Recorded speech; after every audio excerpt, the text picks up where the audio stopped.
Good afternoon, I'm Christine Weber with the Mentor Area Chamber of Commerce, and today we are at Brook Golf Course, and we're here with Tim, the golf pro. And hi Tim, how are you? Oh, great, Christine. Good. So let's talk about what you guys have to offer here at Brook and how long you've been in existence and how long you've been here with Brook yourself. Sure. Well, I can give you a little history of the golf course. So the golf course opened in 1929, and the clubhouse was actually across Lakeshore on the other side, on the north side of Lakeshore, and the clubhouse was brought over to this side of the street in the late 50s.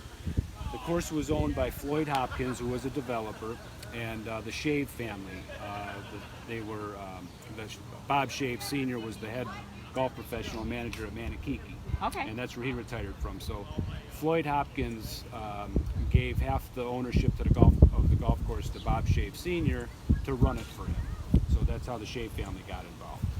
And they owned it up until 13 years ago. They sold the golf course to the city of Mentor. So since the city was able to buy the golf course, we've been able to make a lot of upgrades to the facility. And we've been able to tap into the resources that Mentor was able to provide, like the Public Works Department and the Parks Department, to do a lot of the extra work that we needed to get done. And we were able to also use their big equipment to do some of these projects. Well, I noticed today when I was out on the golf course kind of touring around, I mean, there's a lot of landscaping and a lot of improvements that I've even seen since the Mentor Chamber has come here.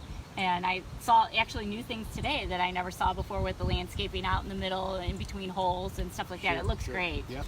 So this year we've undertaken a bunker renovation project. It's just about complete now. So every bunker that we had on the course was taken out, new one was put in.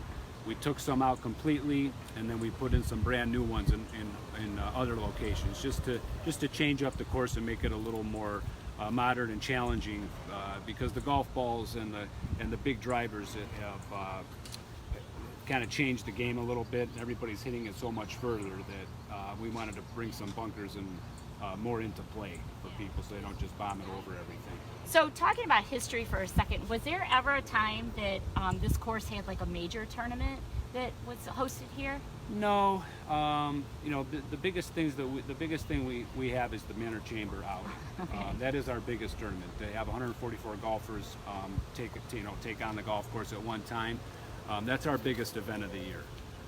But we have had some great players come out of Mentor. One of them was Jack Steineke. I remember Jack, actually. He's a couple years younger than myself, so Jack I do played remember for him. Mentor, went to Ohio State, played for Ohio State, and I think he was the best player to ever come out of here. That's really cool. Yeah. It's nice to have a homegrown person that used our course and then came out to do something. That's great. We have what's called the Steineke Cup now. We started it last year, and it's when Mentor varsity boys plays against Lake Catholic varsity boys. Yeah.